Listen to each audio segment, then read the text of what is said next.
Let's move to the first problem in the analysis of multi-story buildings using substitute frame method. So this is our question. Analyze the intermediate frame of a multi-story building by substitute frame method. So let's see the given data. Given spacing of frames is equal to 3.6 meter. Dead load on floors is equal to 4 kilonewton per meter square. Live load on floors is equal to 3 kilonewton per meter square.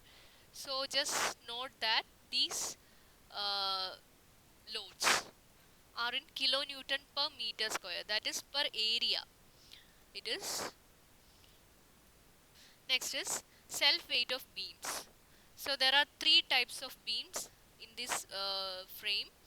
5 kilonewton per meter for 9 meter beam, 4 kilonewton per meter for 6 meter beam, 3 kilonewton per meter for 3 meter beam. So there are three types of beams. Self weight of beams are given in as UDL for each beam, and this is our given structure. You can see that there are 3 stories. Each story contains 4 columns of 3 meter height and 3 beams, 9 meter long beam, 3 meter long beam and 6 meter long beam. And the moment of inertia values are also given in the brackets. You can see that for all the columns it is I, and for all the 9 meter beams it is 6I, and for all the 3 meter beams it is 2I, and for all the 6 meter beams it is 4I. അപ്പോൾ ഇത്രയാണ് നമുക്ക് നമ്മുടെ ക്വസ്റ്റ്യനിൽ തന്നിട്ടുള്ളത്. ഓരോ ബീമിലും ഓരോ type ബീമിലും act ചെയ്യുന്ന self wait തന്നിട്ടുണ്ട്. പിന്നെ അതുപോലെ ലൈവ് ലോഡും ഡെഡ് ലോഡും തന്നിട്ടുണ്ട്. പക്ഷേ ലൈവ് ലോഡും ഡെഡ് ലോഡും കിടക്കുന്നത് കിലോ ന്യൂട്ടൺ പെർ മീറ്റർ സ്ക്വയറിലാണ്, പെർ ഏരിയയിലാണ് കിടക്കുന്നത്. അപ്പം അത് നമ്മൾ കൺവേർട്ട് ചെയ്യേണ്ടതായിട്ടുണ്ട്. അതിനാണ് നമുക്ക് ഇങ്ങനെ ഒരു കാര്യം തന്നിട്ടുള്ളത്. Given spacing of frames 3.6 metre എന്ന് തന്നിട്ടുള്ളത്. ഇൻ കേസ് ഇഫ് ഡെഡ് ലോഡും ലൈവ് ലോഡും UDL ആയിട്ട് തന്നെയാണ് തന്നിരിക്കുന്നത്, 4 kilonewton per meter എന്നുള്ള രീതിയിൽ ആണ് തന്നിട്ടുള്ളതെങ്കിൽ നമുക്ക് ഈ ഒരു സ്പേസിംഗ് വെച്ച് മൾട്ടിപ്ലൈ ചെയ്യേണ്ട കാര്യമില്ല. Note that point. ഈ സ്പേസിംഗ് എവിടെയാണ് വരുന്നത് എന്ന് ചോദിച്ചു കഴിഞ്ഞാൽ ഇതിൻ്റെ പുറകിലായിട്ട് ഒരുപാട് ഫ്രെയിംസ് ഉണ്ടാവണം. ആ ഒരു സ്പേസിംഗ്, ഈ ഒരു ഫ്രെയിമും അതിൻ്റെ തൊട്ട് പുറകിലുള്ളതോ മുന്നിലുള്ളതോ ആയ ഫ്രെയിമുമായിട്ടുള്ള സ്പേസിംഗ് ആണ് 3.6 മീറ്റർ തന്നിട്ടുള്ളത്. അതായത് 3 ഡയമെൻഷനിലായിട്ട് ചിന്തിക്കുക. ഇതിപ്പോൾ ഈ ഫ്രെയിം 2 ഡയമെൻഷനിലാണ് നമ്മൾ വരച്ചിരിക്കുന്നത്. അപ്പോൾ ഇതുപോലെയുള്ള ഫ്രെയിംസ് മുന്നിലും പുറകിലും ഒക്കെ ഉണ്ടാവും. ആ രണ്ട് ഫ്രെയിംസ് തമ്മിലുള്ള സ്പേസിംഗ് ആണ് 3.6 മീറ്റർ പറയുന്നത്. ഓക്കെ, അടുത്തതായിട്ട് നമുക്ക് സബ്സ്റ്റിറ്റ്യൂട്ട് ഫ്രെയിം ചൂസ് ചെയ്യാം. We know that substitute frame consists of one floor beams with the columns above and below it. So we are choosing here the frame ABCD with the columns above and below. So this is the intermediate frame. So this is our substitute frame, and just mark everything, the lengths, the I values, and just mark the joints also. ഈ ഒരു ഫ്രെയിമാണ് ഇനി നമ്മൾ analyse ചെയ്യാൻ പോകുന്നത്. ഇതാണ് നമ്മുടെ substitute frame. These are our columns AI, AE, BJ, BF, CK, CG, TL, TH. These are all columns. We have 3 beams, floor beams, AB, BC and CD of lengths 9 meter, 3 meter and 6 meter respectively. Now we have to calculate the stiffness and the distribution factors for these structures for all the members. നിങ്ങൾ SA2-ൽ moment distribution method പഠിച്ചിട്ടുണ്ടാവുമല്ലോ. Basically നമ്മൾ moment distribution method തന്നെയാണ് ഇവിടെ use ചെയ്യുന്നത്. So find out the stiffness of each member. So stiffness of column is equal to 3 EI by L, that is 3 EI by 3. 3 meter ആണ് കോളത്തിന്റെ height. So sorry 4 EI by L and 4 EI by 3 is the stiffness of one column. എല്ലാ കോളത്തിനും ഒരേ height ആണ്. അപ്പോൾ ഏത് column എടുത്തു കഴിഞ്ഞാലും അതിന്റെ stiffness എന്ന് പറയുന്നത് 4 EI by 3 ആണ്. Next is the stiffness of 9 meter beam. So we know that 9 meter beam is having a moment of inertia 6I. So 4E into 6I divided by length of the beam, that is 9. So the stiffness of 9 meter beam is 8 by 3 EI. Okay, 4 EI by L, you can remember the formula for stiffness and just substitute the value of length and moment of inertia if there is a change, and stiffness of 6 meter beam 4 EI into 4I divided by 6, that is again 8 by 3 EI. Next is the stiffness of 3 meter beam, that is 4E into 2I divided by 3. 2I is the moment of inertia of 3 meter beam and the length of 3 meter beam is 3. So again the stiffness of 3 meter beam is also 8 by 3 EI. So now we have already calculated the stiffness of each member, that is for column and the 3 different beams. Now we have to go for the calculation of distribution factors. So you can see here I have marked the joints. You can maybe you can make this table like this. In the first column joint, second column member, third column stiffness, fourth column is sigma k, that is stiffness, sum of the stiffnesses of all the members at that joint. Next is distribution factor. We know that distribution factor is equal to k, that for stiffness of particular member divided by sigma k, that is sum of all the stiffnesses of all the members belonging to that joint. So ഇവിടെ നമ്മൾ joint A എടുക്കുകയാണെങ്കിൽ 3 members ആണുള്ളത്. A I A E A B 3 members ആണ്, 2 columns-ഉം ഒരു beam-ഉം. Joint B എടുക്കുകയാണെങ്കിൽ B A B J B C B F അങ്ങനെ 4 members ആണുള്ളത്.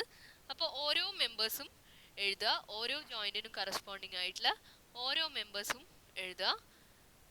അതിനുശേഷം ഏതൊക്കെ മെമ്പേഴ്സ് ആണ്, ഓരോ ജോയിൻ്റ് എഴുതിയതിന് ശേഷം ഓരോ മെമ്പേഴ്സും എഴുതുക. അതിനുശേഷം ഓരോ മെമ്പറിൻ്റെയും സ്റ്റിഫ്നെസ് വാല്യൂസ് എഴുതുക. നെക്സ്റ്റ് കോളത്തിൽ add all the stiffness values and write in the fourth column and then calculate the distribution factor. Distribution factor എന്ന് പറയുമ്പോൾ member A I ന്റെ കേസിലാണെങ്കിൽ distribution factor is equal to 4 by 3 EI divided by 16 EI by 3. 16 EI by 3 എന്താണ്? 4 by 3 EI plus 8 by 3 EI plus 4 by 3 EI. ഇത് മൂന്നും add ചെയ്ത് സമ്മാണ് 16 EI by 3 എന്ന് പറയുന്നത്. So distribution factor for AI is equal to 4 by 3 EI divided by 16 EI by 3. That is 0.25. അതാണ് ഇവിടെ എഴുതിയിട്ടുള്ളത്. So അതുപോലെ ഓരോ മെമ്പറിൻ്റെയും ഡിസ്ട്രിബ്യൂഷൻ ഫാക്ടേഴ്സ് കറക്റ്റായിട്ട് ഈ ഒരു രീതിയിൽ എഴുതുക. So I have calculated the distribution factor for each member in the last column. You can see distribution factor is equal to k by sigma k, k for a particular member divided by sum of all the stiffnesses of all the members at that joint. അത്രേ ഉള്ളൂ. So you can easily fill this column, fill this table for each joint. ഇവിടെ ആകെ 4 joint ആണുള്ളത്, A B C D. അപ്പോൾ ഓരോ ജോയിൻറ്റിനും ഈ ഒരു കാര്യം ഫില്ല് ചെയ്യുക. So that is about the calculation of distribution factors. അടുത്തത് ലോഡ് കാൽക്കുലേഷൻ ആണ്. ഞാൻ പറഞ്ഞിരുന്നു ലൈവ് ലോഡ് പെർ ഏരിയയിലായിരുന്നു ഉണ്ടായിരുന്നത്. So that should be converted into per മീറ്ററിലേക്ക് മാറ്റണം, UDL ആക്കി മാറ്റണം. So live load per metre of beam is equal to 3 into 3 ആണ് നമുക്ക് തന്നിട്ടുണ്ടായിരുന്ന ലൈവ് ലോഡ്. ഓരോ ബീമിലും ആക്ട് ചെയ്യുന്ന ലൈവ് ലോഡ് എന്ന് പറയുന്നത് 3 kilo newton per metre square ആയിരുന്നു തന്നിട്ടുണ്ടായിരുന്നത്. So that we want to convert that in to kilo newton per metre. So multiply with the spacing.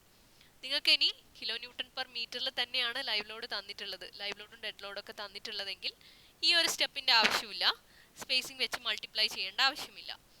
Okay, so note that point. Now live load per meter of the beam is equal to 3 into 3.6, that is 10.8 kilonewton per meter. Next is dead load per meter of beam. Dead load is 4 kilonewton per meter square. അപ്പോൾ അതിനെ spacing വെച്ച് multiply ചെയ്യുമ്പോൾ 14.4 kilonewton per meter. ഇനി നമുക്കറിയാം total dead load എന്ന് പറഞ്ഞു കഴിഞ്ഞാൽ dead load plus self വെയ്റ്റും കൂടിയിട്ടുള്ളതാണ്. സോ ഓരോ ബീമിനും ടോട്ടൽ ഡെഡ് ലോഡ് നമുക്കിപ്പോൾ കാൽക്കുലേറ്റ് ചെയ്യണം. അതാണ് ഇവിടെ ചെയ്തിരിക്കുന്നത്. Total dead load on 9 metre beam, അതിന് തന്നിരിക്കുന്ന സെൽഫ് വെയ്റ്റിൻ്റെ കൂടെ നമ്മളിപ്പോൾ കാൽക്കുലേറ്റ് ചെയ്ത ഡെഡ് ലോഡും കൂടെ ആഡ് ചെയ്യണം. Okay, so 5 plus 14.4. 5 എന്താണ്? 9 മീറ്റർ ബീമിൻ്റെ സെൽഫ് വെയ്റ്റ് ആണ്. 14.4 എന്താണ്? ഓരോ ബീമിലും ആക്ട് ചെയ്യുന്ന ഡെഡ് ലോഡാണ് ക്വസ്റ്റ്യനിൽ തന്നിട്ടുള്ളത്, ഓർ ഇപ്പോൾ നമ്മൾ കൺവേർട്ട് ചെയ്ത് കണ്ടുപിടിച്ചത്. Okay, so for each type of beam, 9 metre beam, 3 metre beam, 6 metre beam ആണ് നമുക്കുള്ളത്. അപ്പോൾ മൂന്നിനുമുള്ള ഡെഡ് ലോഡ് കാൽക്കുലേറ്റ് ചെയ്യുക. Total dead load is equal to self weight plus dead load as we calculated. So 9 metre ബീമിന് 5 plus 14.4, 3 metre ബീമിന് 3 plus 14.4, 6 metre ബീമിന് 4 plus 14.4. Self വെയ്റ്റിൻ്റെ കൂടെ ഡെഡ് ലോഡും കൂടെ ആഡ് ചെയ്യുമ്പോൾ total dead load on each floor beam അത് കിട്ടി. അടുത്തതായിട്ട് നിങ്ങളെ ഒന്ന് ഓർമ്മിപ്പിക്കുകയാണ്, for maximum positive moment at a point X on the floor. X എന്താണ്? Point mid point of any floor beam, അതാണ് എക്സ് എന്ന് പറയുന്നത്. അപ്പം ഇതൊരു കേസായിരുന്നു, നമ്മുടെ maximum positive moment at a point കിട്ടാനുള്ള കേസായിരുന്നു.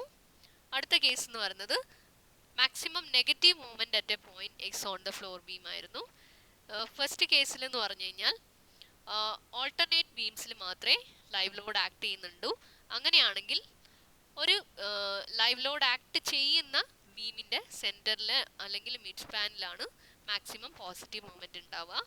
സെക്കൻഡ് കേസ് എന്ന് പറയുന്നത് നമുക്ക് മാക്സിമം നെഗറ്റീവ് മൊമെൻറ്റിൻ്റെ കേസാണ്. ഓൾട്ടർനേറ്റ് ബീംസിൽ മാത്രമേ വീണ്ടും ലൈവ് ലോഡ് ആക്ട് ചെയ്യുന്നുള്ളൂ. അങ്ങനെയാണെങ്കിൽ ലൈവ് ലോഡ് ആക്ട് ചെയ്യാത്ത ബീമിൻ്റെ മിഡ് സ്പാനിലാണ് മാക്സിമം നെഗറ്റീവ് മൊമെൻറ്റ് ഡെവലപ്പ് ചെയ്യുക. സോ ഇതായിരുന്നു നമ്മൾ പഠിച്ചിട്ടുണ്ടായിരുന്ന കേസസ്. ഇവിടെയും നമ്മൾ ആ കേസസ് ആണ് 1 by 1 ആയിട്ട് ചെയ്യാൻ പോകുന്നത്. സ്പെസിഫിക് ആയിട്ട് നിങ്ങൾക്കിപ്പോൾ ക്വസ്റ്റ്യനിൽ find out for maximum positive moment at the mid span of any beam അങ്ങനെ എന്തെങ്കിലും തന്നിട്ടുണ്ടെങ്കിൽ ആ ഒരു കേസ് മാത്രം നിങ്ങൾ ചെയ്താൽ മതി. പക്ഷേ ഈ ക്വസ്റ്റ്യനിൽ നമ്മൾ എല്ലാ കേസസും നമ്മൾ ചെയ്യാണ്. എങ്ങനെയാണെന്ന് നോക്കാം. അപ്പം ഞാൻ ആദ്യം എടുക്കാൻ പോകുന്ന case for maximum negative moment at the mid span of B C. Okay, for maximum negative moment at the mid span of B C, ആ ഒരു കേസാണ് ചെയ്യുന്നത്. അപ്പം എങ്ങനെയാണ് ലോഡ് ആക്ട് ചെയ്യേണ്ടത്, എങ്ങനെയാണ് ലൈവ് ലോഡ് ആക്ട് ചെയ്യേണ്ടത് ഇവിടെ പറയാണ്. For maximum negative moment at the mid span of B C. Okay, for that how to place the live loads, what is the position of live loads എന്ന് ചോദിച്ചു കഴിഞ്ഞാൽ നമുക്ക് alternate ബീംസിൽ live ലോഡും കൂടെ കൊടുക്കണം along with the dead load. And the beam without live load അതിൻ്റെ mid സ്പാനിലാണ് maximum negative moment develop ചെയ്യുക. So here AB and CD should be loaded with live loads also. BCയിൽ ഡെഡ് ലോഡ് മാത്രമേ act ചെയ്യാൻ പാടുള്ളൂ. അതല്ലേ നമ്മുടെ case. Maximum negative moment at the mid span of B C എന്നാണ് പറയുന്നത്. അപ്പോൾ ബി സിയിൽ ലൈവ് ലോഡ് പാടില്ല. ബി സിൻ്റെ അപ്പുറത്തും ഇപ്പുറത്തുമുള്ള ബീംസ് എ ബിയിലും സി ഡിയിലും ലൈവ് ലോഡും കൂടെ ആക്ട് ചെയ്യണം. അപ്പോൾ ഇത് നിങ്ങൾക്ക് ക്ലിയർ ആവാൻ വേണ്ടിയിട്ടാണ് ഞാൻ ഡെഡ് ലോഡ് സെപ്പറേറ്റ്ലി അതിൻ്റെ മേലെ ലൈവ് ലോഡും കൂടെ കാണിച്ചിരിക്കുന്നത്. ഡെഡ് ലോഡ് എ ബിൻ്റെ കേസിൽ ടോട്ടൽ ഡെഡ് ലോഡ് എന്ന് പറയുന്നത് 19.4 ആണ്. അതിൻ്റെ കൂടെ ഈ live load 10.8 kilo newton per metre എന്ന് പറയുന്ന ലൈവ് ലോഡും കൂടെ വരണം. ബി സിൻ്റെ കേസിൽ ഡെഡ് ലോഡ് മാത്രം മതി. ബി സി എന്ന് പറയുന്നത് 3 മീറ്റർ ബീമാണ്. അപ്പോൾ അതിൻ്റെ ഡെഡ് ലോഡ് വാല്യൂ എന്ന് പറയുന്നത് 17.4 കിലോ ന്യൂട്ടൺ പെർ മീറ്റർ ആണ്. അവിടെ ലൈവ് ലോഡ് വെക്കാൻ പാടില്ല. ഇനി സി ഡിയിൽ വരുമ്പോഴത്തേക്കും ഡെഡ് ലോഡും വേണം, ലൈവ് ലോഡും വേണം. So dead load is equal to 18.4. 6 metre beam അല്ലേ, അതിൻ്റെ ഡെഡ് ലോഡ് എന്ന് പറയുന്നത് 18.4 ആണ്. അപ്പോൾ ആ 18.4ൻ്റെ കൂടെ നമ്മുടെ ലൈവ് ലോഡ് ആയിട്ടുള്ള 10.8 അല്ലേ, ലൈവ് ലോഡ് എല്ലാ ബീംസിനും സെയിം ആണ്, 10.8 ആണ്. അപ്പം എ ബിയിലും സി ഡിയിലും ഡെഡ് ലോഡും ലൈവ് ലോഡും വരണം. ബി സിയിൽ ഡെഡ് ലോഡ് മാത്രം വന്നാൽ മതി. അതാണ് maximum negative moment at the mid span of B C എന്ന് പറയുന്ന കേസ്. നമുക്ക് ക്വസ്റ്റ്യനിൽ അങ്ങനെ ഒരു കേസ് സ്പെസിഫൈ ചെയ്തിട്ടുണ്ടെങ്കിൽ ആ ഒരു കേസ് മാത്രം നമ്മൾ ചെയ്താൽ മതി. പക്ഷേ ഈ ക്വസ്റ്റ്യനിൽ നമ്മൾ എല്ലാ കേസസും കൺസിഡർ ചെയ്യും. എക്സാമിനൊക്കെ ചിലപ്പം അവർ സ്പെസിഫൈ ചെയ്യുന്നുണ്ടാവും ഏതെങ്കിലും ഒരു ബീമിൻ്റെ മിഡ് സ്പാനിലെ മാക്സിമം പോസിറ്റീവ് മൊമെൻറ്റ് വരുന്ന രീതിയിൽ ചെയ്യണം, അല്ലെങ്കിൽ മാക്സിമം നെഗറ്റീവ് മൊമെൻറ്റ് വരുന്ന രീതിയിൽ ചെയ്യണം എന്ന് സ്പെസിഫൈ ചെയ്തിട്ടുണ്ടാവും. പക്ഷേ here I will be going for all the cases. The first case we are going to consider is maximum negative moment at the midspan of BC. AB and CD are to be subjected to live loads also. അപ്പം A ബിയിൽ live ലോഡും dead ലോഡും വെക്കുക. B സിൻ്റെ mid സ്പാനിൽ negative moment വരാനുള്ളതാണ്. So B സിയിൽ dead load മാത്രം, സി ഡിയിൽ ഡെഡ് ലോഡും ലൈവ് ലോഡും വെക്കുക. ഇനി നമ്മൾ ഫിക്സ്ഡ് എൻഡ് മൊമെൻ്റ് ആണ് കാൽക്കുലേറ്റ് ചെയ്യേണ്ടത്. എന്തിനാണ് ഫിക്സ്ഡ് എൻഡ് മൊമെൻറ്റ് കാൽക്കുലേറ്റ് ചെയ്യുന്നത്? മൊമെൻറ്റ് ഡിസ്ട്രിബ്യൂഷൻ മെത്തേഡിൽ നമ്മൾ ഫിക്സ്ഡ് എൻഡ് മൊമെൻറ്റിലാണ് സ്റ്റാർട്ട് ചെയ്യുന്നത് അല്ലേ. അപ്പം നമുക്കറിയാം യു ഡി എൽ ആക്ട് ചെയ്യുന്ന സമയത്ത് എങ്ങനെയാണ് ഫിക്സ്ഡ് എൻഡ് മൊമെൻറ്റ്സ് കാൽക്കുലേറ്റ് ചെയ്യുക? WL²/12. So MFAB is equal to -WL²/12. MFBA is equal to WL²/12. അതൊക്കെ നിങ്ങൾ പഠിച്ചിട്ടുണ്ടാവും. അപ്പം അതൊക്കെ ഒന്നുകൂടെ ഓർമ്മിക്കുക. So MFBC is equal to -WL²/12. MFCB is equal to WL²/12. MFCD is equal to -WL²/12. MFDC is equal to WL²/12. ആ clockwise anti clock വൈസിൻ്റെ difference വരുമ്പം joint moment clockwise positive, anticlockwise negative എന്നാണ്. അതൊക്കെ നിങ്ങൾ ഓർമ്മിച്ചെടുക്കുക. So here calculate all the fixed end moments. MFAB is equal to -WL²/12. W എന്ന് പറയുമ്പോൾ ഇവിടെ 19.4 പ്ലസ് 10.8. L എന്ന് പറയുമ്പം 9. സോ ഇത് സബ്സ്റ്റിറ്റ്യൂട്ട് ചെയ്ത് കഴിഞ്ഞാൽ -203.85 കിലോ ന്യൂട്ടൺ മീറ്റർ എന്ന് കിട്ടും. MFBA എന്ന് പറയുമ്പം അതിൻ്റെ positive value 203.85 kilo newton metre. So similarly calculate MFBC. MFBC is equal to -WL²/12, where W is equal to 17.4 അല്ലേ. 17.4 ആണ് W എന്ന് പറയുന്നത്. L is equal to 3 meter. So MFBC, MFCB കിട്ടും -13.05 and 13.05 kilo newton metre. MFCD വരുമ്പോഴത്തേക്കും -WL²/12 എന്ന് പറയുമ്പോൾ live ലോഡും dead ലോഡും കൂടെ, that is 18.4 plus 10.8 into L²/12, 6²/12 minus 87.6 kilonewton meter MFCD. MFDC is equal to 87.6. ഇത്രയാണ് നമ്മുടെ ഫിക്സ്ഡ് എൻഡ് മൊമെൻറ്റ് കാൽക്കുലേഷൻ. ഇനി നമ്മൾ ചെയ്യാൻ പോകുന്നത് ഡിസൈൻ മൊമെൻറ്റ് കാൽക്കുലേഷൻ. അത് മൊമെൻറ്റ് ഡിസ്ട്രിബ്യൂഷൻ മെത്തേഡിലാണ് നമ്മൾ ചെയ്യാൻ പോകുന്നത്. അപ്പം മൊമെൻറ്റ് ഡിസ്ട്രിബ്യൂഷൻ മെത്തേഡ് സാധാരണ നമ്മൾ ഒരുപാട് സ്റ്റെപ്സ്, ഒരുപാട് സൈക്കിൾസ് പോവാറുണ്ട്. പക്ഷേ ഇവിടെ ജസ്റ്റ് ഒറ്റൊരു സൈക്കിൾ മാത്രം. Fixed end moment, balance, carry over moment, balance, അത്രയും സ്റ്റെപ്സിൽ സ്റ്റോപ്പ് ചെയ്യുക എന്നുള്ളതാണ്. അപ്പം മൊമെൻറ്റ് ഡിസ്ട്രിബ്യൂഷൻ മെത്തേഡ് നിങ്ങൾ പഠിച്ചത് ഒന്നുകൂടെ ഓർമ്മിക്കുക. സോ ഏറ്റവും മേലെ ഓരോ ജോയിൻറ്റും മാർക്ക് ചെയ്യുക. ABCD 4 ജോയിൻറ്റ്സ് മാർക്ക് ചെയ്യുക. ഇനി ഓരോ ജോയിൻറ്റിലെയും ബീമിൻ്റെ AB ആണെങ്കിൽ അതിൻ്റെ ഡിസ്ട്രിബ്യൂഷൻ ഫാക്ടറാണ് ഇവിടെ എഴുതിയിട്ടുള്ളത് 0.5. നമ്മൾ നേരത്തെ ഒരു ടേബിളിൽ എല്ലാ ഡിസ്ട്രിബ്യൂഷൻ ഫാക്ടേഴ്സും മാർക്ക് ചെയ്തിട്ടുണ്ടായിരുന്നു.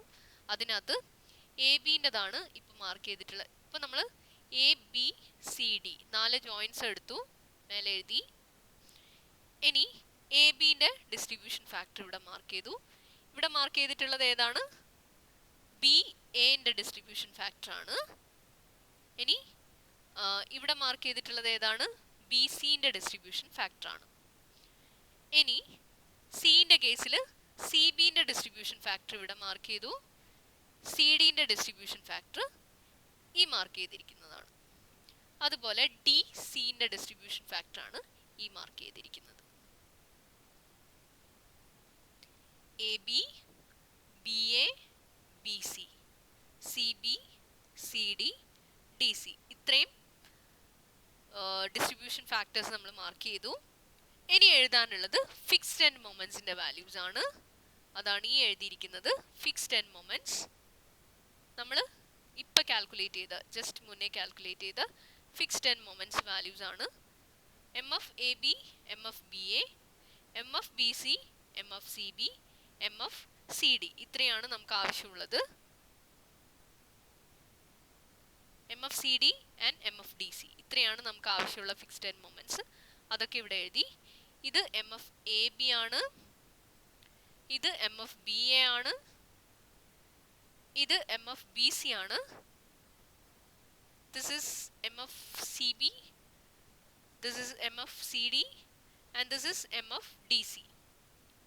As you already know the moment distribution method, I am not going to explain in detail. അടുത്തത് എന്താണ്? ബാലൻസിങ് മൊമെന്റ് ആണ് എഴുതേണ്ടത്. അടുത്ത കോളത്തിൽ ആദ്യത്തെ റോയിൽ നമ്മൾ ഫിക്സ്ഡ് എൻഡ് മൊമെന്റ്സിന്റെ വാല്യൂസ് എഴുതി. ഇനി അടുത്ത റോയിൽ നമ്മൾ എഴുതുന്നത് ബാലൻസിങ് മൊമെന്റ്സിന്റെ വാല്യൂസ് ആണ്. എങ്ങനെയാണ് ബാലൻസിങ് മൊമെന്റ് കാൽക്കുലേറ്റ് ചെയ്യുന്നത്? Balancing moment is equal to minus of distribution factor into the fixed end moment, negative of distribution factor into the fixed end moment. അതാണ് balancing moment. So ഇവിടെയാണെങ്കിൽ -203.85 ആണ് നമ്മുടെ moment എന്ന് പറയുന്നത്. So balancing moment is equal to negative of -203.85 into 0.5. അതാണ് positive 101.93. ഒന്നുമില്ല, just F E എമ്മും fixed end momentum distribution ഫാക്ടറും തമ്മിൽ മൾട്ടിപ്ലൈ ചെയ്തിട്ട് അതിൻ്റെ നെഗറ്റീവ് ഇവിടെ എഴുതുക. അതിൻ്റെ ഓപ്പോസിറ്റ് സൈന് ഉള്ള കാര്യം ഉള്ള വാല്യൂ ബാലൻസിങ് മൊമെന്റ് ആയിട്ട് എഴുതുക. അപ്പോൾ fixed end moment into distribution factor, അതിൻ്റെ നെഗറ്റീവ് ആണ് ബാലൻസിങ് മൊമെന്റ്. ഇവിടെ -203.85 ഇൻറ്റു 0.5 എന്ന് പറയുന്നത് -101.93 ആണ്. അതിൻ്റെ നെഗറ്റീവ് ആണ് എഴുതിയിരിക്കുന്നത് 101.93. അതുപോലെ ഓരോന്നും 203.85 ഇൻറ്റു 1.3, അത് 63.6 ആണ്. അതിൻ്റെ നെഗറ്റീവ് വാല്യൂ -63.6 ഇവിടെ എഴുതുക. സോറി, ഇവിടെ ഈ ഒരു കേസിൽ നമ്മൾ രണ്ട് മൊമെന്റും കൂടെ ആഡ് ചെയ്യണം. ഒരു ജോയിന്റ് വരുമ്പം, ഒരു ജോയിന്റിൽ കൂടുതൽ മെമ്പേഴ്സ് വരുമ്പം ഈ രണ്ട് മൊമെന്റും കൂടെ ആഡ് ചെയ്തിട്ട് വേണം അതിൻ്റെ ബാലൻസിങ് മൊമെന്റ് ആക്കി മാറ്റാൻ വേണ്ടി. അപ്പോൾ ഇവിടെ 203.85 -13.05 ആണ് ടോട്ടൽ ഫിക്സ്ഡ് എൻഡ് മൊമെന്റ് എന്ന് പറയുന്നത്. അതിൻ്റെ ഡിസ്ട്രിബ്യൂഷൻ ഫാക്ടറും കൊണ്ട് മൾട്ടിപ്ലൈ ചെയ്തിട്ട് അതിൻ്റെ നെഗറ്റീവ് ആണ് നെക്സ്റ്റ് റോയിൽ എഴുതേണ്ടത് ഓരോന്നും. സോ 203.85 -13.05, ആ വാല്യൂ ഇൻറ്റു 1.3, അതിൻ്റെ നെഗറ്റീവ് ആണ് ഇവിടെ എഴുതേണ്ടത്. ഇവിടെയും 1.3 ആയതുകൊണ്ട് അതിൻ്റെ സെയിം വാല്യൂസ് തന്നെയാണ് വരുന്നത് ഡിസ്ട്രിബ്യൂഷൻ ഫാക്ടേഴ്സ് എന്ന് പറയുന്നത്. ഒന്നുകൂടെ joint B എടുക്കുകയാണെങ്കിൽ we have two members BA and BC. So there are two fixed end moment values. So the total fixed end value, fixed end moment value calculate ചെയ്യുക. ഇനി അതിൻ്റെ distribution factor കൊണ്ട് multiply ചെയ്ത ശേഷം അതിൻ്റെ negative value ആണ് next റോയിൽ എഴുതേണ്ടത്. ഇവിടെ 203.85 -13.05, അതാണ് total fixed end moment. That into 1.3, അത് മൾട്ടിപ്ലൈ ചെയ്ത് കഴിഞ്ഞാൽ 63.6 കിട്ടും. അതിൻ്റെ നെഗറ്റീവ് വാല്യൂ -63.6 അതാണ് ഇവിടെ എഴുതേണ്ടത്. ഇനി ഇവിടെ എഴുതേണ്ട കേസ് പറയുകയാണെങ്കിൽ ഈ ഒരു -63.6 എങ്ങനെയാണ് വന്നതെന്ന് ചോദിച്ചു കഴിഞ്ഞാൽ again 203.85 minus 13.05 that is the total fixed end moment into distribution factor. ഇവിടെയുള്ള ഡിസ്ട്രിബ്യൂഷൻ ഫാക്ടർ ബി സിയിലുള്ള ഡിസ്ട്രിബ്യൂഷൻ ഫാക്ടർ അത് അതിൻ്റെ മൾട്ടിപ്ലൈ ചെയ്ത് കഴിഞ്ഞ് കിട്ടുന്നത് 63.6 ആണ്. അതിൻ്റെ നെഗറ്റീവ് വാല്യൂ ആണ് -63.6 ഇവിടെ എഴുതിയിട്ടുള്ളത്. ഇനി അതുപോലെ ജോയിൻറ്റ് സി എടുക്കുകയാണെങ്കിൽ we have 2 members CB and CD. So the total fixed end moment value is 13.05 minus 87.6. So at joint C, the total fixed end moment is 13.05 minus 87.6. So that value should be multiplied with the distribution factor, and then the negative value should be written here. So 13.05 minus 87.6 അതിനെ 1.3 കൊണ്ട് multiply ചെയ്യുമ്പോൾ കിട്ടുന്നത് -24.85 ആണ്. അതാണ് ഇവിടെ 24.85 എന്ന് അതിൻ്റെ negative value എഴുതിയിരിക്കുന്നത്. ഇവിടെയും ഡിസ്ട്രിബ്യൂഷൻ ഫാക്ടർ സെയിം ആയത് കാരണം 24.85 തന്നെയാണ് രണ്ട് സ്ഥലത്തും വരുന്നത്. ഇനി അടുത്തത് ജോയിൻറ്റ് ഡി എടുക്കുകയാണെങ്കിൽ there is only one member D C എന്ന് പറയുന്ന മെമ്പർ, അതിൻ്റെ ഡിസ്ട്രിബ്യൂഷൻ ഫാക്ടർ ആണ് ഇവിടെ എഴുതിയിട്ടുള്ളത് 0.5. So there is only one fixed end moment 87.6 ആണ് അവിടെയുള്ള fixed end moment. So 87.6 into 0.5 is equal to 43.8. അതിൻ്റെ നെഗറ്റീവ് വാല്യൂ ആയിട്ടുള്ള -43.8 ആണ് അടുത്ത റോയിൽ എഴുതിയിട്ടുള്ളത്. അല്ലെങ്കിൽ that is A value of balancing moment. So നമ്മൾ രണ്ട് റോ കംപ്ലീറ്റ് ചെയ്തു, fixed end moment and balancing moments. ഇനി വേണ്ടത് ക്യാരി ഓവർ മൊമെന്റ്സ് ആണ്. നമുക്കറിയാം ക്യാരി ഓവർ മൊമെന്റ് എന്ന് പറയുമ്പോൾ ഒരു ജോയിന്റിൽ നിന്ന് അടുത്ത ജോയിന്റിലേക്ക് പോകുന്ന മൊമെന്റ് ആണ്. അത് ബാലൻസിങ് മൊമെന്റിന്റെ നേരെ ഹാഫ് ആണ്. സോ ഇവിടെ ബാലൻസിങ് മൊമെന്റ് 101.93 ആണെങ്കിൽ അത് അടുത്ത ജോയിന്റിലേക്ക് പോകുമ്പോൾ അല്ലെങ്കിൽ ബിയിലേക്ക് പോകുമ്പോൾ ക്യാരി ഓവർ മൊമെന്റ് എന്ന് പറയുന്നത് നേരെ ഹാഫ് ആയിട്ടുള്ള 50.97 ആണ്. അതുപോലെ ബിയിൽ നിന്ന് എയിലേക്ക് പോകുമ്പോൾ ബാലൻസിങ് മൊമെന്റിന്റെ നേരെ ഹാഫ് ആണ് ക്യാരി ഓവർ മൊമെന്റ് ആയിട്ട് പോകേണ്ടത്.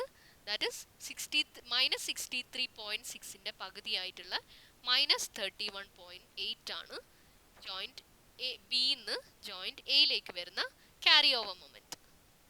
ഓക്കെ, അതുപോലെ ഓരോ റോയിലും ക്യാരി ഓവർ മൊമെന്റിന്റെ വാല്യൂസ് നമുക്ക് എഴുതാം. ഇവിടെ ബിന്ന് സിയിലേക്ക് എത്രയാണ് പോകേണ്ടത്? ഇപ്പോൾ ബിയിലുള്ള മൊമെന്റ് എന്ന് പറയുന്നത് -63.6 ആണ്.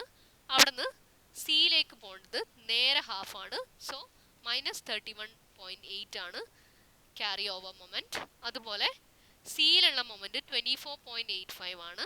അതിൻ്റെ നേരെ ഹാഫ് 12.42 ആണ് ക്യാരി ഓവർ മൊമെന്റ് ആയിട്ട് ബിയിലേക്ക് പോകേണ്ടത്. ഇവിടെ സിന്ന് ഡിയിലേക്ക് പോകേണ്ടത് 24.85ന്റെ നേരെ ഹാഫ് ആയിട്ടുള്ള 12.42 ആണ് ക്യാരി ഓവർ മൊമെന്റ് ആയിട്ട് ഡിയിലേക്ക് വന്നിരിക്കുന്നത്.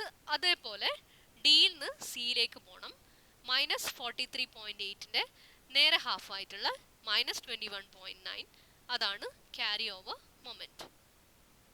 ഇനി ഒറ്റൊരു ബാലൻസിങ് മൊമെന്റും കൂടെ കാൽക്കുലേറ്റ് ചെയ്ത് കഴിഞ്ഞാൽ നമുക്ക് ഇവിടെ മൊമെന്റ് ഡിസ്ട്രിബ്യൂഷൻ മെത്തേഡിൻ്റെ ഒരു സൈക്കിൾ കംപ്ലീറ്റ് ചെയ്തിട്ട് നമുക്ക് നിർത്താം.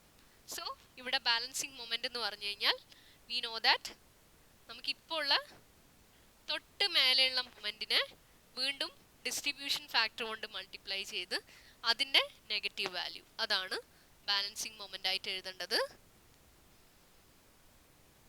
ഇപ്പം ജോയിന്റ് എയിൽ എടുക്കുകയാണെങ്കിൽ -31.8 into 0.5 that is equal to -15.9. അതിൻ്റെ നേരെ ഓപ്പോസിറ്റ് ആയിട്ടുള്ള മൊമെന്റ് ആണ് ബാലൻസിങ് മൊമെന്റ്. ദാറ്റ് ഈസ് 15.9 ആണ് ബാലൻസിങ് മൊമെന്റ്. ഇനി ജോയിന്റ് ബി എടുക്കുകയാണെങ്കിൽ total carry over moment, total moment 50.97 plus 12.42. ആ വാല്യൂനെ ഡിസ്ട്രിബ്യൂഷൻ ഫാക്ടർ കൊണ്ട് മൾട്ടിപ്ലൈ ചെയ്ത ശേഷം അതിൻ്റെ നെഗറ്റീവ് മൊമെൻ്റ് ആണ് ഇവിടെ വരേണ്ടത്. സോ 50.97 പ്ലസ് 12.42 ഇൻറ്റു 1.3, അതിൻ്റെ negative value that is equal to 21.13. അതിൻ്റെ നെഗറ്റീവ് മൊമെൻ്റ് എന്ന് പറയുമ്പോൾ മൈനസ് 21.13. ഇവിടെയും ഡിസ്ട്രിബ്യൂഷൻ ഫാക്ടർ സെയിം ആണ്. സോ അഗെയിൻ 1.3 കൊണ്ട് തന്നെ ടോട്ടൽ മൊമെൻറ്റിനെ മൾട്ടിപ്ലൈ ചെയ്ത ശേഷം നെഗറ്റീവ് വാല്യൂ എഴുതുക. ഇനി ജോയിൻറ്റ് സിയിലേക്ക് വരുമ്പം എപ്പോഴും ഓർമ്മിക്കുക, ഡിസ്ട്രിബ്യൂഷൻ ഫാക്ടർ എന്തെങ്കിലും മാറ്റം ഉണ്ടെങ്കിൽ അത് കൃത്യമായിട്ട് മൾട്ടിപ്ലൈ ചെയ്യുന്നത് കറക്റ്റ് ആയിരിക്കണം. അതിൽ മിസ്റ്റേക്ക് വന്നു കഴിഞ്ഞാൽ total problem will go wrong. ഇനി അടുത്തത് ജോയിൻറ്റ് സി എടുക്കുകയാണെങ്കിൽ ടോട്ടൽ മൊമെൻറ്റ്സ് എന്ന് പറയുന്നത് -31.8 minus 21.9 into 1.3 that is equal to minus 17.9. അപ്പോൾ അതിൻ്റെ ഓപ്പോസിറ്റ് മൊമെൻ്റ് ആയിട്ടുള്ള 17.9 ആണ് വരിക. അത് സി ഡിയിലും അങ്ങനെ തന്നെ വരുന്നു, because the distribution factor is again 1.3. ഇനി ഡി സിൻ്റെ കേസിൽ ഡിസ്ട്രിബ്യൂഷൻ ഫാക്ടർ 0.5 ആണ്, മൊമെൻറ്റിൻ്റെ വാല്യൂ 12.42 ആണ്. So 12.42 into 0.5 is equal to 6.21. അപ്പോൾ നമ്മുടെ ബാലൻസിങ് മൊമെൻ്റ് എന്ന് പറയുന്നത് -6.21 ആണ്, നെഗറ്റീവ് ആണ്. ഇപ്പോൾ നമ്മൾ മൊമെൻറ്റ് ഡിസ്ട്രിബ്യൂഷൻ്റെ ഒരു സൈക്കിൾ കംപ്ലീറ്റ് ചെയ്തു. ഇനി നമ്മുടെ എല്ലാ മൊമെൻറ്റ്സും ആഡ് ചെയ്ത് ടോട്ടൽ മൊമെൻ്റ് ആണ് അടുത്ത റോയിൽ നമ്മൾ എഴുതുന്നത്. അപ്പോൾ total moments FEM, balancing moment, carry over moment, balancing moment, ഇത്രയും ആഡ് ചെയ്ത ശേഷം ഓരോ കോളവും ഫില്ല് ചെയ്യാം. ഓക്കെ, ഇനി അടുത്തത് ഫ്രീ മൊമെൻറ്റ് കാൽക്കുലേഷൻ ആണ്. ഫ്രീ മൊമെൻറ്റ് എന്ന് പറഞ്ഞാൽ എന്തായാലും അറിയാലോ നിങ്ങൾക്ക്. സിംപ്ലി സപ്പോർട്ടഡ് ആയിരുന്നെങ്കിൽ മിഡ് സ്പാനിൽ ആക്ട് ചെയ്യുന്ന free moment at mid span, അതാണ് നമുക്ക് വേണ്ടത്. അപ്പോൾ അതിൻ്റെ വാല്യൂ എന്ന് പറയുന്നത് WL²/8 ആണ്. So we know that for span AB W എന്ന് പറയുന്നത് ഡെഡ് ലോഡും ലൈവ് ലോഡും കൂടിയിട്ടുള്ളതാണ്. 19.4 plus 10.8 W into L²/8. L എന്ന് പറയുന്നത് 9 ആണ്. സോ WL²/8 അത് കാൽക്കുലേറ്റ് ചെയ്യുക. 305.78 kilonewton metre.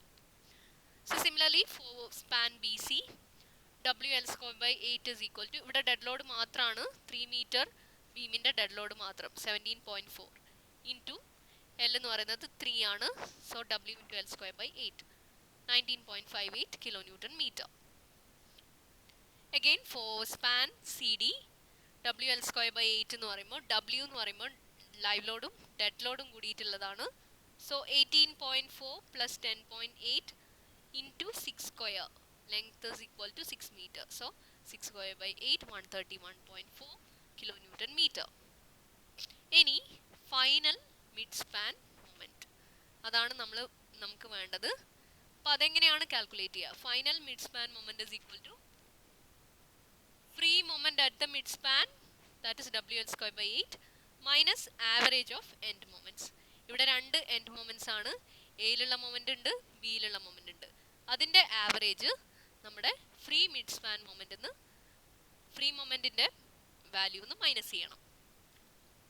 So free moment value is equal to 305.78 305.78, അതായത് WL²/8 minus average of end moments. ഇവിടെ എൻഡ് മൊമെൻറ്റ് എന്ന് പറയുന്നത് -117.82 ആൻഡ് 170.09 ആണ്. അതിൻ്റെ ആവറേജ് എടുക്കുന്ന സമയത്ത് സൈൻ കൺസിഡർ ചെയ്യേണ്ട. 117.82 പ്ലസ് 170.09 ഡിവൈഡ് ബൈ 2, അതാണ് ആവറേജ് ആയിട്ട് എടുക്കേണ്ടത്. വാല്യൂ മാത്രം എടുത്താൽ മതി.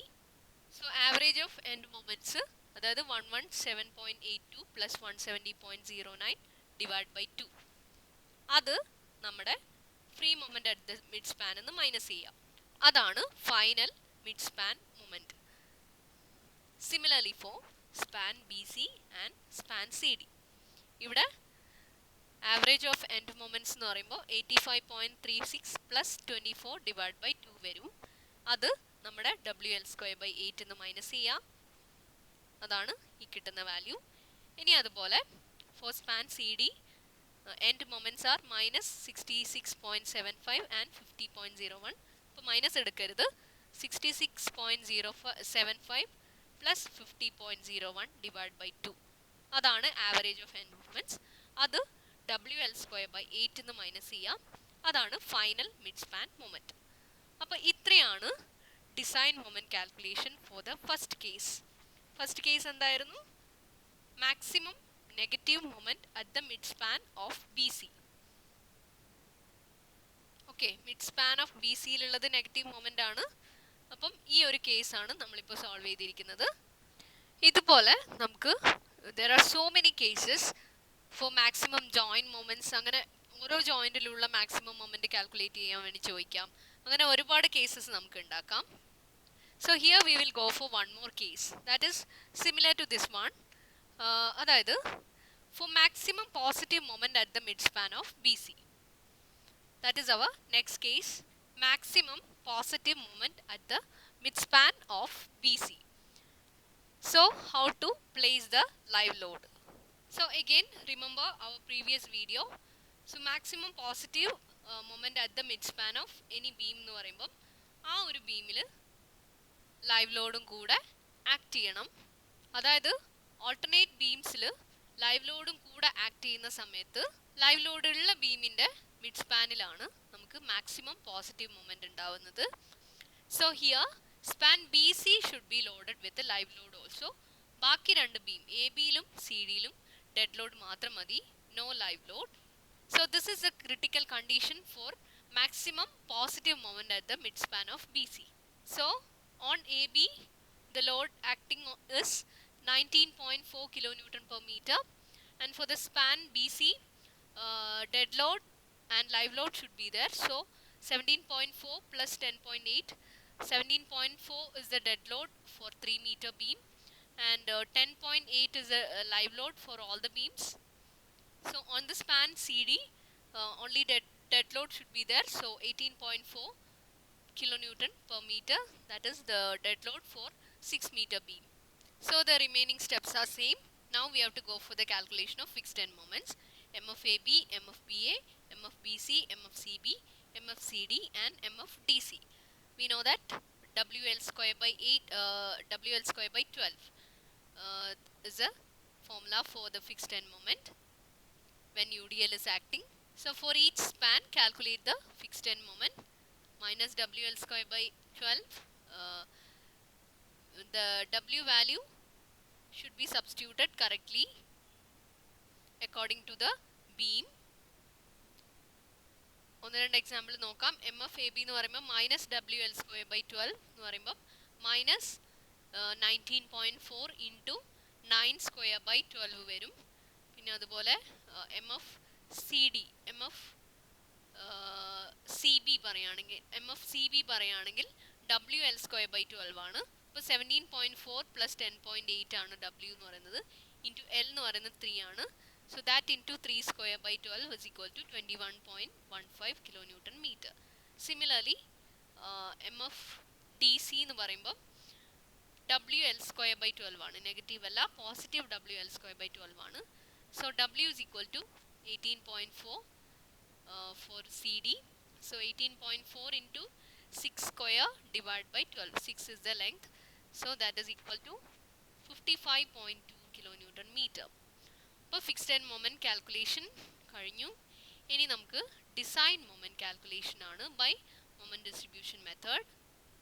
Let's see the design moment calculation quickly. Write down the joints first of all A, B, C, D and write down the distribution factors. For AB distribution factor is 0.5. For BA distribution factor is 1.3. 1/3.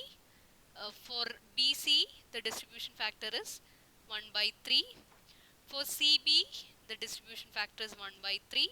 For CD it is 1/3. For DC it is 0.5. Now write all the fixed end moment values in the first row. Then calculate the balancing moments. Balancing moment is equal to fixed end moment into distribution factor, അതിൻ്റെ negative moment ആണ്. So -130.95 into 0.5 is equal to -65.48. അതിൻ്റെ opposite moment ആണ് 65.48, our balancing moment. At joint B, the total fixed end moment is 130.95 minus 21.15. ആ വാല്യൂവിൻ്റെ എന്താ പറയുക, distribution factor കൊണ്ട് multiply ചെയ്തിട്ടുള്ള opposite moment ആണ് ബാലൻസിങ് മൊമെൻ്റ് ആയിട്ട് ഓരോ സ്ഥലത്തും എഴുതേണ്ടത്. Similarly, at joint C, the total fixed end moment is 21.15 minus 55.2. So that value multiplied with the distribution factor 1.1/3, adinte negative value. So here also 21.15 minus 55.2 into 1/3 is equal to minus 11.35. So the opposite moment is 11.35. So that value should be written here. Next is for DC, 55.2 into 0.5 is equal to 27.6. So minus 27.6 should be written here. Next is the calculation of carryover moments. Carryover moments are moments carried from one joint to the other. So from A to B, half of the balancing moment will be carried to joint B. So 65.48 in the pagadi aitilla 32.75 will be carried to joint B. So BA എന്ന് പറയുമ്പോൾ B എയിലേക്ക് carry ചെയ്യുന്ന moment എന്ന് പറയുന്നത് -36.6 ൻ്റെ half -18.3. So similarly calculate all the carryover moments. CD and DC ൻ്റെ കേസിൽ സിയിൽ നിന്ന് ഡിയിലേക്ക് പോവുക 11.35 ൻ്റെ ഹാഫ് ആയിട്ടുള്ള 5.67, ആൻഡ് ഡിയിൽ നിന്ന് സിയിലേക്ക് പോകുന്നത് -27.6 ൻ്റെ ഹാഫ് ആയിട്ടുള്ള -13.8. So one more balancing moment should be calculated. So again the carryover moment into distribution factor, opposite of that moment should be the balancing moment. So -18.3 into 0.5 is equal to -9.15. So the opposite of that is equal to 9.15. So that should be written here.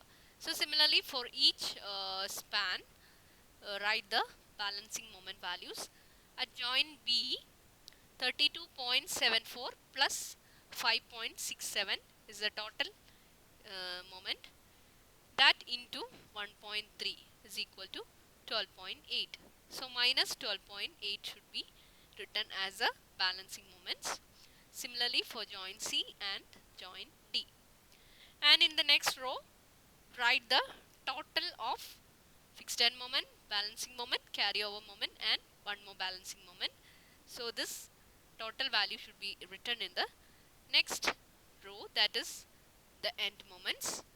Next is the calculation of free moment. Free moment, how to calculate free moment? Free moment at the midspan is equal to WL square by 8 when a UDL is acting, and we have different W values for each beam. So for span AB, W is equal to 19.4. For span BC, W is equal to 17.4 plus 10.8.